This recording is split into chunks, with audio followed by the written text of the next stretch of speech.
সূর্য প্রধানত আয়নিত পদার্থ দিয়ে গঠিত। বিজ্ঞানীদের মতে সূর্যের কেন্দ্রের পারমাণবিক বিক্রিয়ার কারণে এর বাইরের দিকের গ্যাস খুব বেশি তপ্ত থাকে। এটাই সূর্যের আলো বিকিরণের মূল উৎস। পৃথিবীর জীবজগতের স্বাভাবিক জীবনাচারে সূর্যের আলোর রয়েছে ব্যাপক প্রভাব। কিন্তু এবার চীনা বিজ্ঞানীরা বানিয়েছেন কৃত্রিম সূর্য। বলা হচ্ছে এটি নাকি অনেকটা সৌরজগতের সূর্যের মতোই।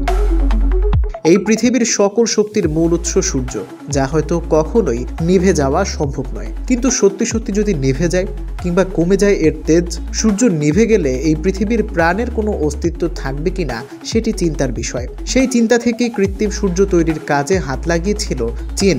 তাতেই এবার বড় সাফল্য অর্জন করলো দেশটির বিজ্ঞানীরা, কারণ তাদের তৈরি কৃত্রিম সূর্য 1000 সেকেন্ডের বেশি সময় ধরে প্লাজমা ধরে রাখতে সক্ষম হয়েছে, যার মাধ্যমে 10 কোটি ডিগ্রি পর্যন্ত তাপমাত্রা তৈরি করা সম্ভব হয়েছে। আসলে এই প্লাজমা যত বেশি ধরে রাখা সম্ভব হবে, তত বেশি পরিমাণ শক্তি উৎপন্ন করা যাবে।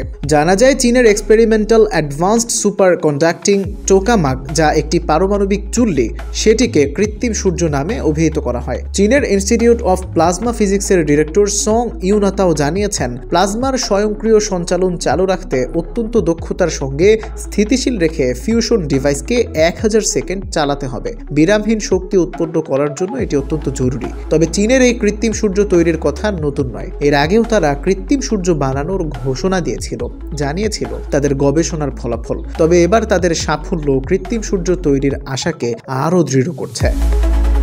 2023 সালে একটি পরীক্ষায় মোট 403 সেকেন্ড পর্যন্ত প্লাজমা ধরে রাখতে সক্ষম হয়েছিল চীনা বিজ্ঞানীরা। তবে তা ছাড়িয়েছে দ্বিগুণ। মাত্র 2 বছরের ব্যবধানে বড় সফলতা পেয়েছে এবার তারা।